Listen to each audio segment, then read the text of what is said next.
In this universe, there is one great energy, and we have no name for it. People have tried various names for it, like God, like Brahman, like Tao. But in the West, the word God has got so many funny associations attached to it that most of us are bored with it. When people say God the Father Almighty, most people feel funny inside. But according to Buddhist philosophy, all this universe is one tathata. That means 10,000 functions or 10,000 things, one suchness. And we're all one suchness. And that means that suchness comes and goes like everything else, because this whole world is an on and off system. As the Chinese say, it's the yang and the yin. And therefore it consists of now you see it, now you don't, here you are, here you aren't, here you aren't. Because that's the very nature of energy, to be like waves, and waves have crests and troughs. Only we, being under a certain kind of sleepiness or illusion, imagine that the trough is going to overcome the wave or the crest.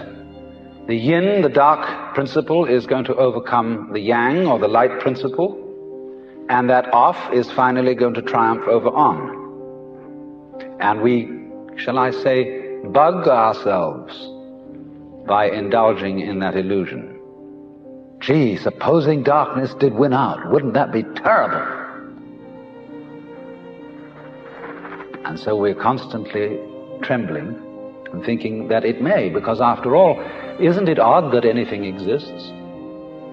It's most peculiar. It requires effort, it requires energy, and it would be so much easier for there to have been nothing at all.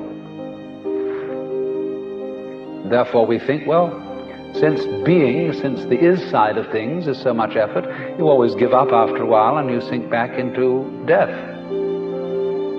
But death is just the other face of energy, and it's the rest, the not being anything around, that produces something around, just in the same way that you can't have solid without space, or space without solid.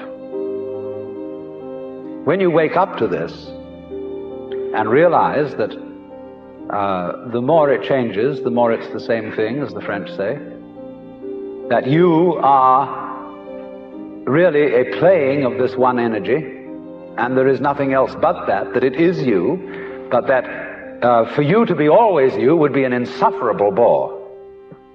And therefore it is arranged that you stop being you after a while and then come back as someone else altogether. And so when you find that out, you become full of energy and delight. And you suddenly see through the whole sham of things. You realize you're that. We won't put a name on it. You're that. And you can't be anything else. So you are relieved of fundamental terror.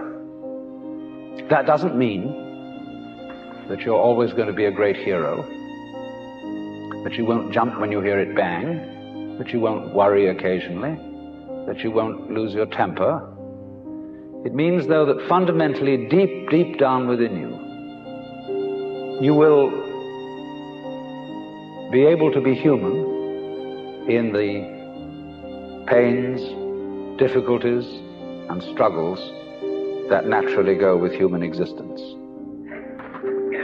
But to have no hang-up, that is to say, to be able to drift like a cloud and flow like water, seeing that all life is a magnificent illusion, a playing of energy, and there is absolutely nothing fundamentally to be afraid of.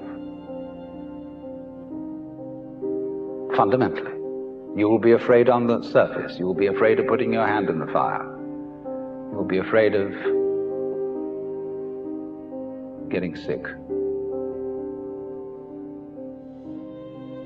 But you will not be afraid of fear. Fear will pass over your mind like a black cloud will be reflected in the mirror.